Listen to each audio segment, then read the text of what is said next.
Good afternoon and welcome to this week's webinar, which is talking about 2026, because although we have just arrived in H2 2025, us marketers are all thinking about next year and our plans for 26 and beyond. And I am delighted to be joined today by Fabrice Etienne, who is CMO of JobAdder. He has been spearheading the organization's global expansion from a marketing perspective over the last 8 months. And Fabrice, you bring over 25 years of experience in lead marketing roles, particularly in the SaaS space, working at Smart Recruiters, Zendesk, and Electronic Arts. So lots and lots of experience and great guidance to be able to give us in today's webinar. Thank you, Christy. It's a pleasure to be with you. You're definitely not making me younger by giving all these numbers. Oh, yeah. But, it's always good to chat with you. Yeah. So let's talk about 2026 and really setting the stage for our plans. I mean, actually, you are in that, or you have been in that process, because your fiscal year runs not from January to December, but I think from June to June. Is that correct? Correct. Yeah, we are a month into our new fiscal. So if I look tired, there's a reason for that. That's why, especially with a lot of the team in Australia. And so you've already been through the exercise a lot of us B2B marketers are about to go through. If you had to describe the 2026 go-to-market landscape in one shift, like one key focus, what would you say that is? It's moving from mass personalization to intent-driven precision. With the it's kind of like a precision at scale. And we saw that, and it's going to be guided more and more by AI in terms of what we do as marketer, and not just on our side, but on our prospect side, in the way that they're looking and they're researching and they're getting information. Gone the days of the Google search. Welcome to AI and to an even more informed buyer for either the good or the worst of that. Yeah. Oh, so just on that point then, that buyer is more empowered than ever before, and they have very high expectations. So what external forces kind of like are sitting behind that? Well, I think you pointed out, right? It's that AI kind of led buying process that we're going to see. They're going to be able to research deeper. It's not just now what they see on your website, but they have one place to go where they've got that fantastic teammate that is going to collate all the different information that you see on the web. He's going to be giving almost a true 360 of what your product and who you are as a company, and help them to really inform and speed up the process to some point, right? So the RFI might get shorter as a result, because they have less. They don't have to collect that much information. They already have everything at their fingertip. That led to then data privacy and compliance. We've been through the era of GDPR, and we're still wearing scar out of that. I think every marketer feel for that. And now it's getting even more complex. How do you manage AI? How do you kind of protect your employee, protect your customer, protect your business when you have a word, when everything that you put onto ChatGPT and other can get sucked up into that big AI machine and then being delivered elsewhere. We already see company having part of the strategy being on AI, because some of the employees haven't been that careful about what they were sharing and trying to get guidance from. And then the last, and I think my CFO will really appreciate when I say that, budget accountability. Every dollar has to line up now more than ever. I think we've been great, as a B2C, I've done B2C, B2B. I was grateful to be in the era of the B2C where not money was no object, but you had a lot of room to actually do crazy things and not really showing the return just because you were putting brand or awareness in front of it. When you come to a B2B environment, every dollar count, and I think it's getting even more and more and more, especially that that technology can really show you every single part of that dollar, every hundred of cent that is composed in that dollar can really show you how you're affecting the pipeline. It was a very long answer, but I hope. No, completely agree with all of it. But I'll circle back round to what you said about personalization at scale. So it's like precision, like targeting, but at scale. Do you think that that is powered by AI? Is that going to be the way forward, or do we still need to ensure that we've got that human element within the mix?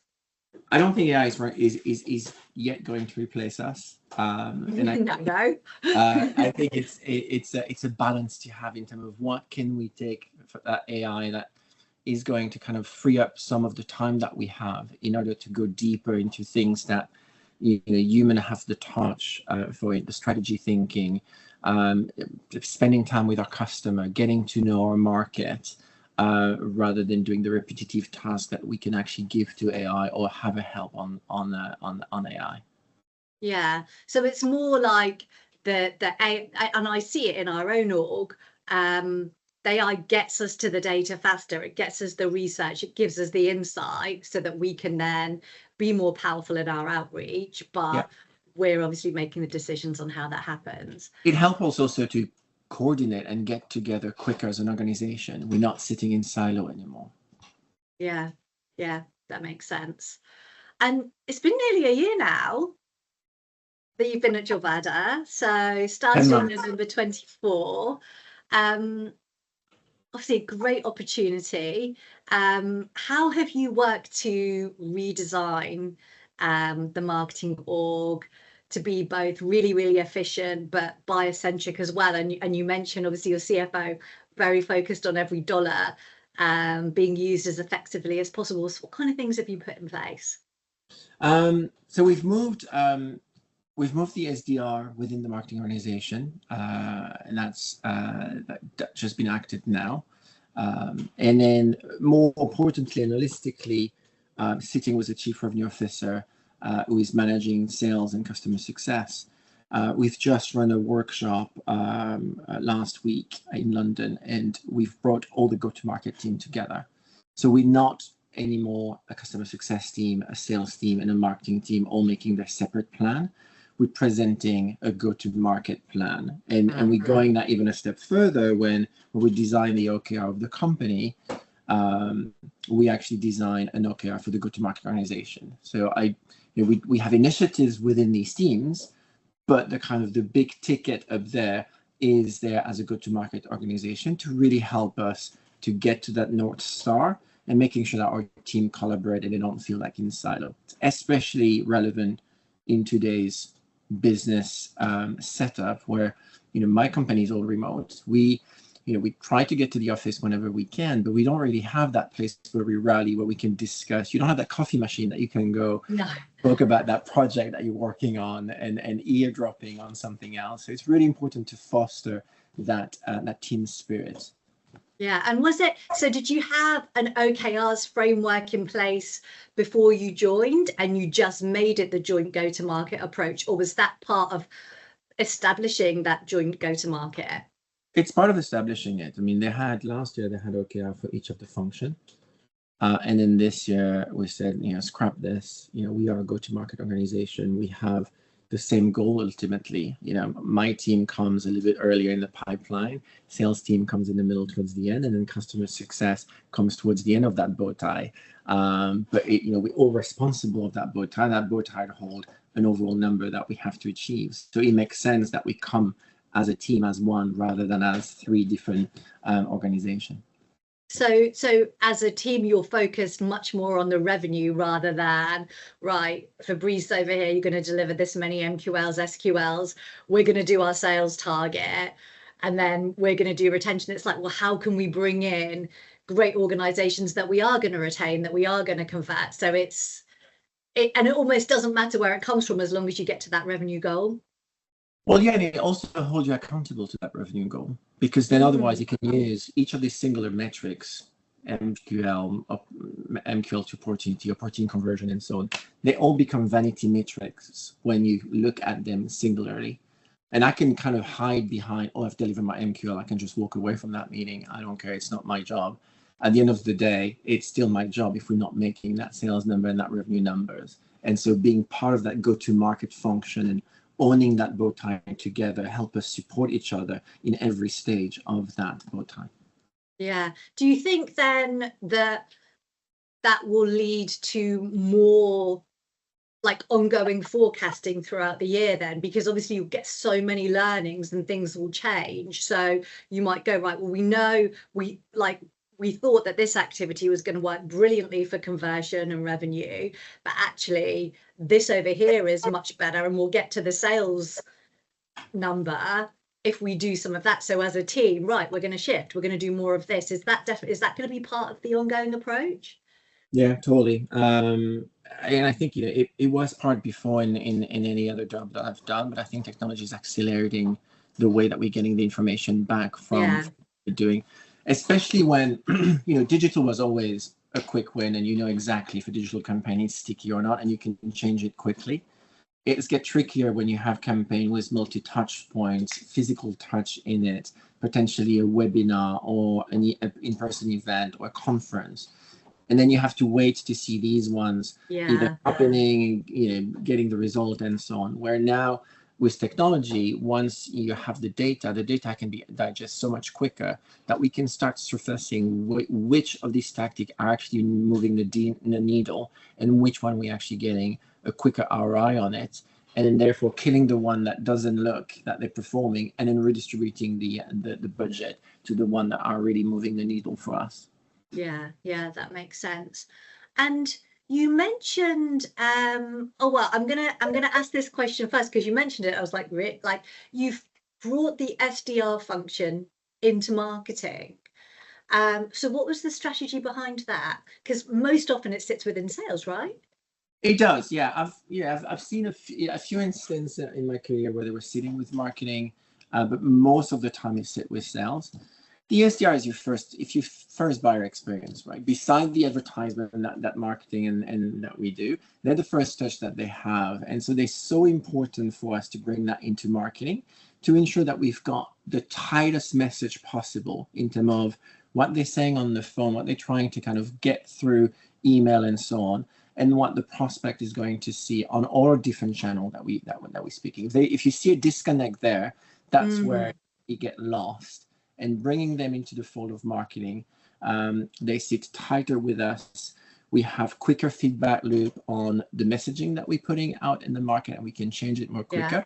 And we have better hands off with sales as a result. Yeah. And so that team kind of like straddle both, but I guess have commitments to sales in terms of like the quality and ICP opportunities, and commitments to marketing in terms of like their input metrics, things like that.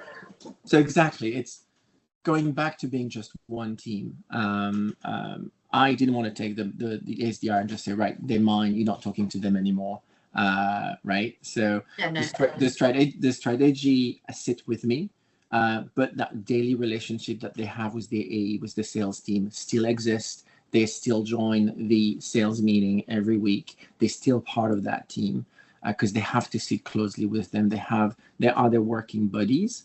And so we need to ensure that it's still there. So it's a cultural shift that we have to include and see marketing and sales as one rather than, again, as two function. And I think the go-to-market OKR really help us to bring that foundation and build on it. Yeah, makes sense. And thinking about the team for 2026, what capabilities are like absolutely key, like your non-negotiables that are within your team, and what kind of things are you looking at potentially outsourcing? I think the owning the content ecosystem is really key for us, and the content production of it as on a thought leadership standpoint. The micro event that we're going to have is going to be also key to have that as a strategy and owning it. And then The rest will be, we could outsource some of the brand messaging that we have. We're still going to keep design as part of our organization. We still want to have that inside. I don't want to give that away. No. One of the main shift that we're going to see. Okay, makes sense. And we chatted about AI right at the start. Obviously, you've come in as a forward-thinking CMO, and the likelihood is that you've already made strides in incorporating AI into your go-to-market engine. So what already exists and what are you planning to bring in or accelerate with AI in 2026? So on the content side, we already have AI that help us to create content nugget based on the thought leadership piece that we create. I'm very lucky to have a strong content writer. We do excellent reports throughout the year. It's how do we get the most of those, and where it used to take that person a couple of days work to turn it into a one pager, something a little bit more digest for the people. Now it's a question of hours with AI, which allow then our content writer to spend more time on thought leadership piece and being able to support that. The outreach as well, depending on where they are in the funnel, we'll be able to kind of look and using AI to just nurture and then reach it to the right level for us to hand over to the SDR, for them to then take it further into what they need to do to pass it on to the sales team. So it's giving kind of like a bigger coverage to the SDR team to harvest and then be able to really kind of foster those and then hand it over to the sales team. So by all means, we're not replacing the SDR with an AI agent. That's not the point. We're empowering them with technology, but we're keeping them in place. And then the analytic is a big one. Being able to kind of foster that with some of the software that we have to really see how our campaign are performing, which I touched earlier on. Yeah, and I'm fascinated by the AI piece because most organizations have an ICP. They have like businesses that sit within their sweet spot, but yet they'll get lots of interest from other organizations that they need to make decisions on before, like you say, they introduce to sales, they introduce to the SDR team. So are you using or planning to use AI like that, where you can go through like an AI qualification questioning process with potential prospects so that you're establishing whether they're a good fit before you pass them through to the SDR? Or is it more getting them warm? Like, how are you using it? It's very much kind of qualifying and putting them in which bucket they go through. So if, for instance, they, in our case, a single recruiter is looking to launch his business, is contacting us, making sure that we've got all the different data that we need to serve him, and then we'll be able to pass it to the sales team so we can activate this account quickly. So it saves time for the SDR to go back and forth with that person to gather the data, and the AI agent can do that in the background. And when it's with a larger customer or prospect for that matter, is really kind of harvesting all the data that we need before the SDR can actually do a thorough presentation of the solution and what pain point we're going to address, and then hand it over in a demo to our sales, and then put it into a pipeline. Okay, so it's basically enhanced data selection to improve conversion. Right. So either way, whether you want that customer or not, you're going to improve conversion because you've collected that data. Okay. And you talked about the SDR function and you talked about using AI, and then you mentioned we talk, I think creative is a big part of how businesses use AI, but how do you make the decision on where AI stops and the human craft starts?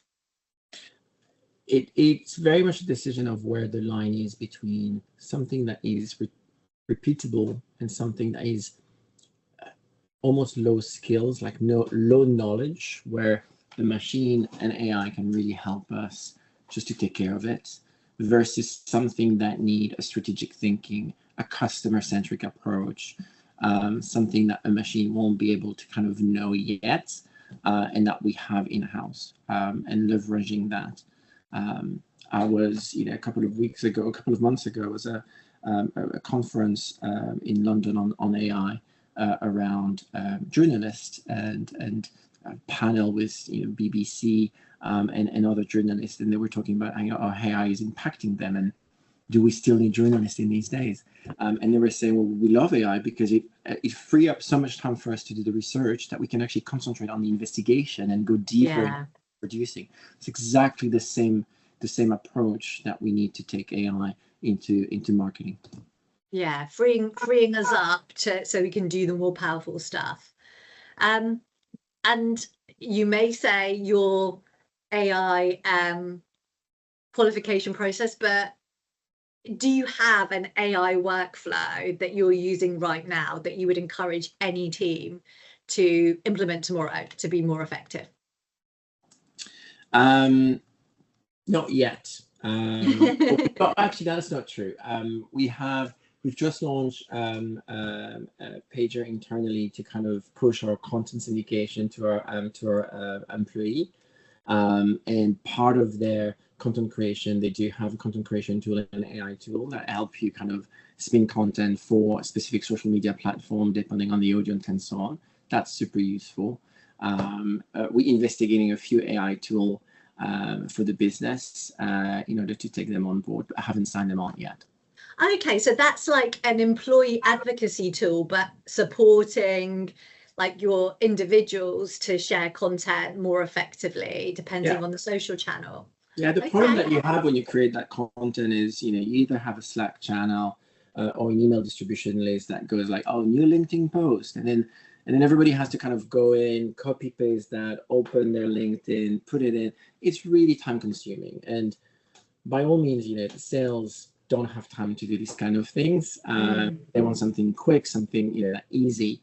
That system really allows you to have a push in the form of a text message that tell them exactly the content. They can say, yes, I agree to post it on my LinkedIn profile, or no, or they can actually say update, and they can actually add a personalized note into it, and then it's pushed to the LinkedIn. So it connects to their individual profile. Yeah. That is cool. It's really cool. Yeah. It helps brand advocacy. It helps their own kind of thought leadership and own personal brand.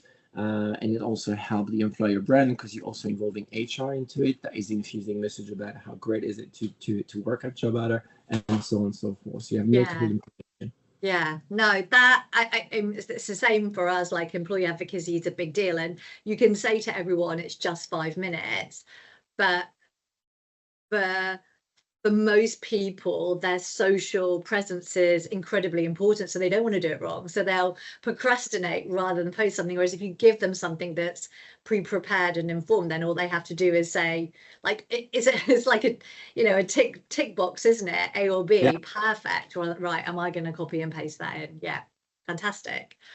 Oh, now I really want to ask you this question because we've caught up since you've taken on the new role, but obviously global organization, but JobAdder's HQ is in Australia, and that's where most of your team are. And then you've obviously got your go-to-market. UK's big, looking at the US, Australia.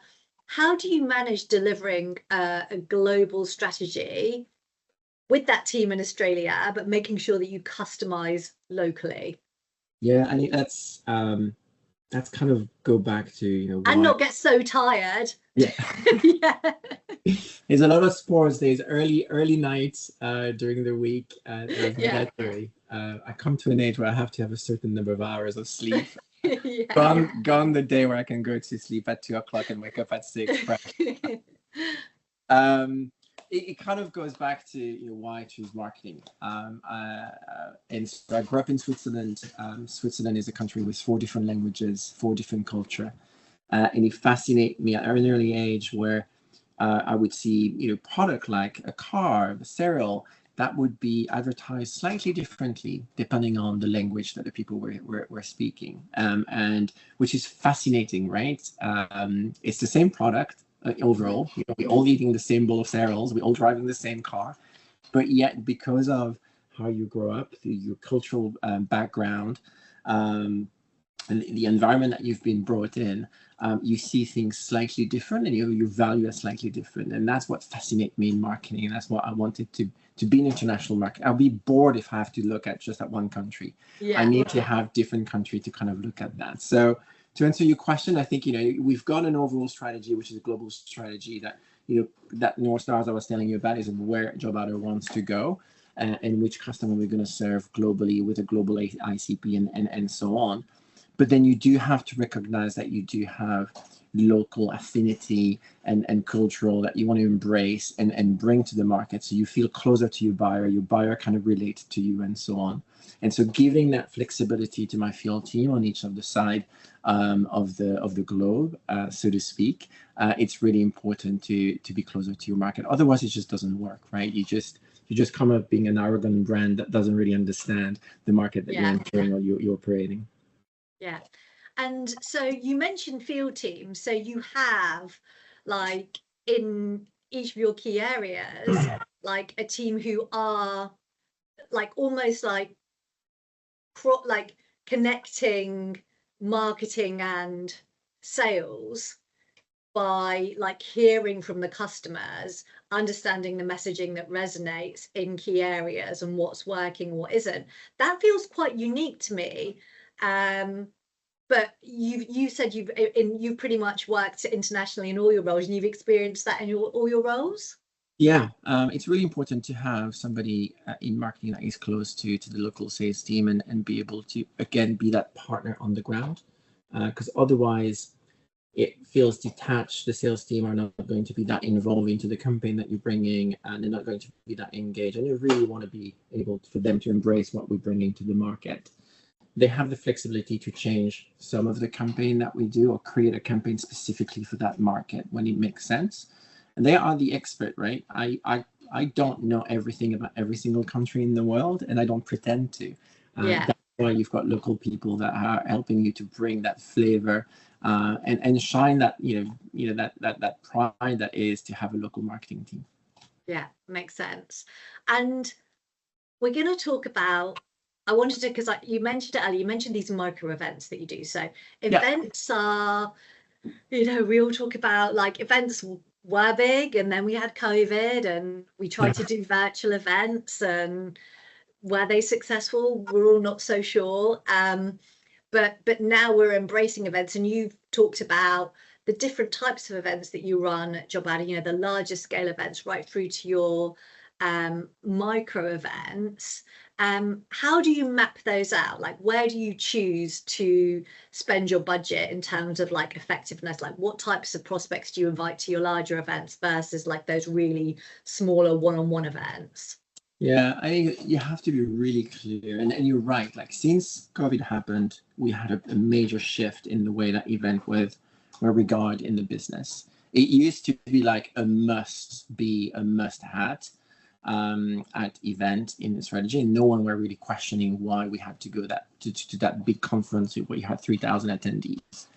COVID really kind of put that upside down and really questioned the whole thing. And now you're getting to a point where you do have questions like, do we actually need this? Do we need to spend that kind of money towards an event? And being first and foremost really clear with the organization why you're doing that event, that's going to save you a tons of questions and tons of nightmare and meeting afterwards. And so is it a brand play? Is it a pipeline play? Is it a customer play? Like, let's just define first what KPI we're trying to hit, and then we can build on that. So that's kind of my first thing, is be clear what we're going into. Yeah. And so you won't get that awkward discussion with your CFO afterwards.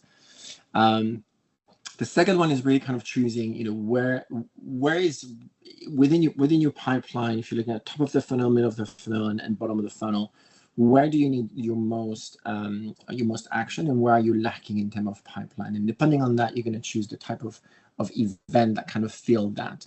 Big conference, we kind of filled your top of the funnel awareness and so on. And as you're getting into partner co-marketing, micro event, and then a small event, you're kind of getting down into the funnel where you're going to see more conversion on those. So it's a nice mix to have, but it really depends on each of the company in terms of where they see a pipeline deficiency and how they can plug event accordingly. Yeah. And, you mentioned the brand play. I mean, obviously, I don't think, any B2B SaaS business is, maybe they are, I don't know, comfortable with just brand without demand. So we know that brand delivers this halo effect. It is incredibly powerful. And if you don't have that presence, then things like your organic traffic, your content consumption, all of those things will be hit. But how are you measuring that then? Yeah, so brand is super important. So is PR, by the way. Yes. And often not use in the wrong way. And I'm very advocate of using PR the right way, especially in B2B. I think you've got to set a few KPIs in terms of what your brand is for and your level of recognition. You also have to realize that you're in a B2B environment and your budget will be limited. So maybe your takeover of Times Square will be out of the question for that one. But it's kind of looking at, first of all, what's your competitor are doing? How do you sit in that map, and how do you want to show up as a brand? Like, what is the story that you're trying to tell? And how are you going to differentiate from what you're seeing across your ecosystem? And then from there, you kind of put simply kind of some very simple KPIs from a brand standpoint in terms of brand awareness, maybe awareness within your customer base in terms of what are your value, what you're bringing, and some KPIs around how you perceive as a company in the market. That's kind of like the basic in terms of the brand. And then PR then kind of help you not just putting a press release out there, but elevating that thought leadership that you're producing. It costs us a lot of money to produce thought leadership. We're spending times to kind of deliver all these great white papers, one pager that we have. Yeah. How do you make sure that that content is not just relevant for the current base that you have in your database, but it goes above and beyond, and be able to have that relationship with some key publication to start kind of showing up in this publication on the very, very top of the funnel. That brings also your brand awareness as well, and help you to kind of achieve your pipeline overall, because it's then become part of the funnel, even though it's sit at the very top. At some point, it's going to start. Yeah, of course it will. Yeah. And so, like, the brand focus, the PR, they're ticks for you for 2026. What does the rest of the channel mix look like? Where are you spending more? Where are you going to spend less? I'm going to spend more on, so my big bet will be on, I'll say on customer marketing. Often kind of not hugely regarded, and often we kind of focus on getting the prospect in, but protecting yes. Acquisition, yeah. Right? But protecting that revenue is super important as well, right? It costs us so much money to bring someone through the door. That if you think of it, it's gonna cost you less to kind of maintain that person. I never understood in B2C when you have bank, Sky, internet that offer you money to switch, but then if you call them and you say, I'm going to switch because Sky is giving me £100, they do nothing to kind of save you, and they're happy for you to go. It's like the cost of acquisition that you had. Yeah. You're not making money out of that customer if you keep switching, right? Yeah. And so making sure that we're looking after our customer is a big focus for us. I think events that is kind of more kind of on a micro bit on a micro level. So smaller events that have a more local impact. I can bring maybe a smaller number of people, but repeat that event throughout. It will be great to kind of build again that relationship and establish that. And then having a rest of virtual event across to help you kind of maintain that level. And then anything that can help us from an AI and optimization, from a buyer intelligence, and help us to really kind of target the right persona. Yeah. So from a customer perspective then, obviously JobAdder is growing, they've got ambitious plans. Like, where are you going to spend your energy? Is it on like customer community? Is it content? Is it like informing the customers how they can grow what they do with you to spend, like, what are going to be your key areas of focus? Yeah, a little bit of all the above. More importantly, we've launched a customer advisory board, both in APAC and in the UK. We're going to have our first UK one in a couple of weeks. Very exciting to have a few select customer where we can sit down for a day and really drill down on some of the key aspects and key preoccupation that they have and how we can help them to kind of overcome those. And more importantly, giving them not just the published roadmap, but a sneak peek of the roadmap that is not published yet, and they can actually help us to guide that roadmap and be successful while they're going to be successful as well. And that's super important. Our first event we're really ready in Australia. We're duplicated in the UK. We're doing in person once a year, and then we're going to do also a virtual one 6 months afterwards. So we have a nice cadence every 6 months to kind of talking to these customer, and that would fed also everything else that we're going to do in the customer marketing aspect. Yeah. And then lastly, it's just celebrating some of the wins that they're going to have.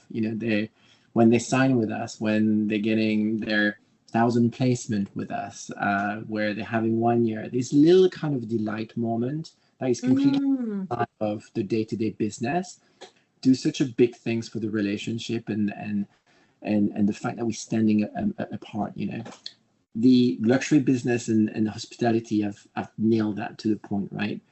Think of the little box of chocolate that you get on your pillow when you walk into a hotel, the little handwritten note by the manager wishing you a nice day. All these little touch that kind of make you stay above and beyond any other hotel stay that you've done and may make you remember that brand. That's exactly what we're going to apply here as well at JobAdder.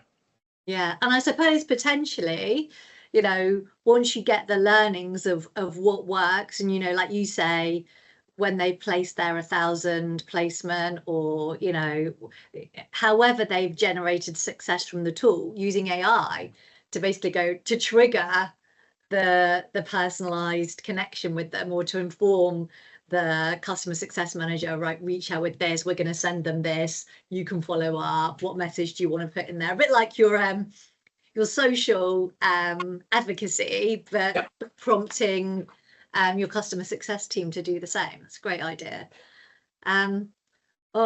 Measurement then. So you said CFO, every dollar needs to be spent very, very carefully.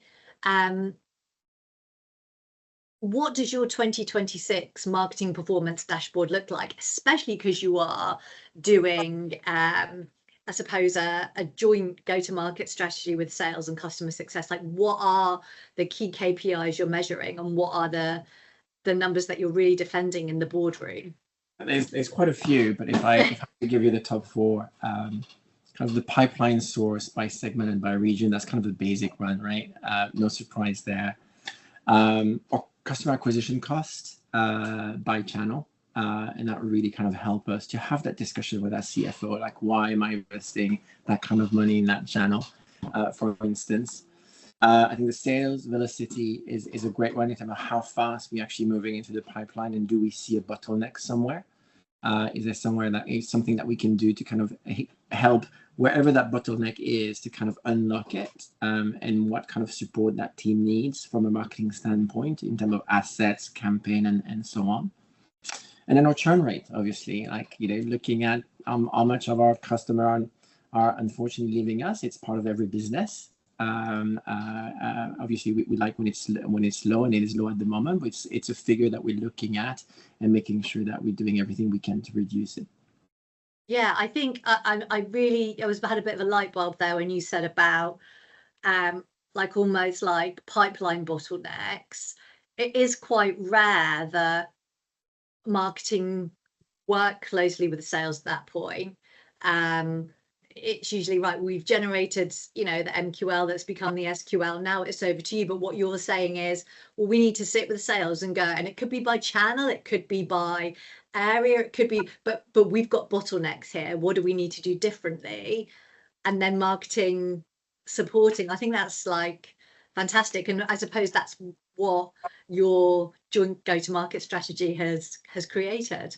We just had this morning, we had a pipeline call this morning. I was talking to our sales director in APAC, and we were talking about our conversion rates, MQL to ops, and then the MQL that we're not converting, and doing an analysis of why they're not converting, and is it a quality issue? Is it the right person that is qualified at MQL? Do we need to change the qualification of those? Do we need to make it harder? Let's look at where campaign they're coming from and so on, really to get granular into the detail. And what I love is, even though you can consider MQL as a marketing metrics, I have now my sales director looking at it because it's impacting him downstream. Yeah.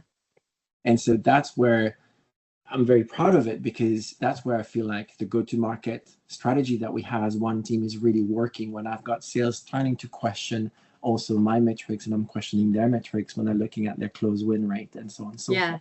you know, Yeah. so that's the beauty of it. So then as leaders, you, the sales leader, the CRO, have to be agnostic. Is that the right? So you can't, you know, yes, you might, like the sales director or, you know, sales leader will have to go, okay, well, my team are, you know, converting at a lower rate than I expect. Pipeline is not, how much of that is down to performance and how much of that is down to like where those opportunities are coming from. So as a team, you need to all like be like completely unbiased in your view, and then obviously push that down into your your reports. Yeah.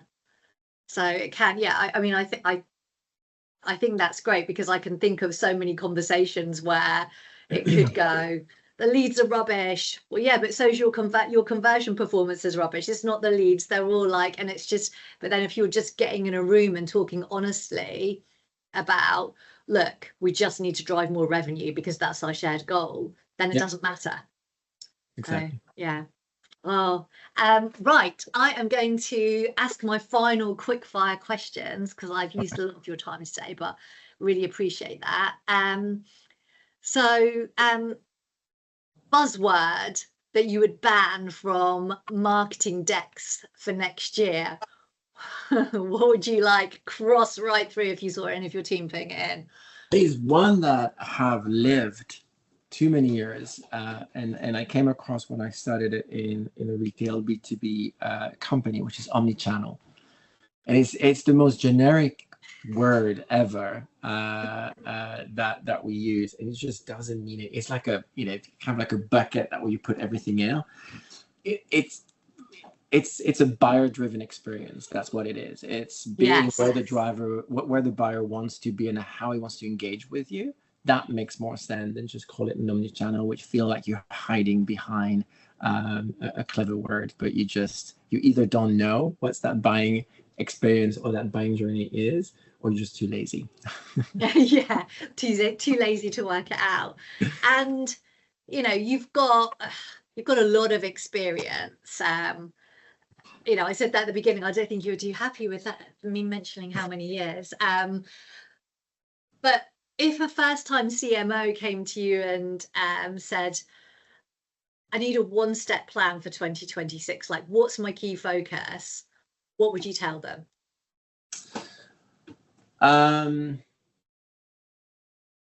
If he's already in place, I think it's really, let's just start where, what's the hardest in your buyer journey? So again, if you think of that bow tie, where do you see the most friction, and at what point can marketing help that friction? Is it at the beginning where you need more thought leadership? Is it when you're starting to considering the software and kind of bringing the product functionality that, you know, your company will respond to it? Or is it even kind of down the line where you really need to get like that over that hump and showing really case study, testimonial about how you've changed some other company?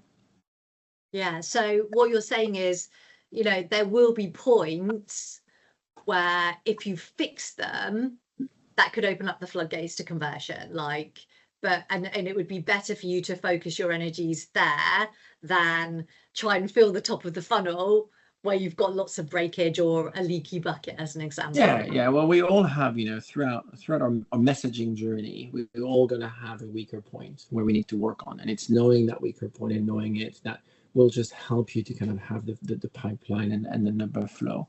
But it's being aware of that. Yeah, makes complete sense. Well, Fabrice, it has been a pleasure. Thank you so much for joining me today. I've got some points for myself. I'm remembering that bow tie and that joint go-to-market strategy. I'd really love for you to come on again some point next year, and we can chat about how things are going. But for now, take care, and I will speak to you very soon. Kirsty, thanks so much for the opportunity. Have a great day.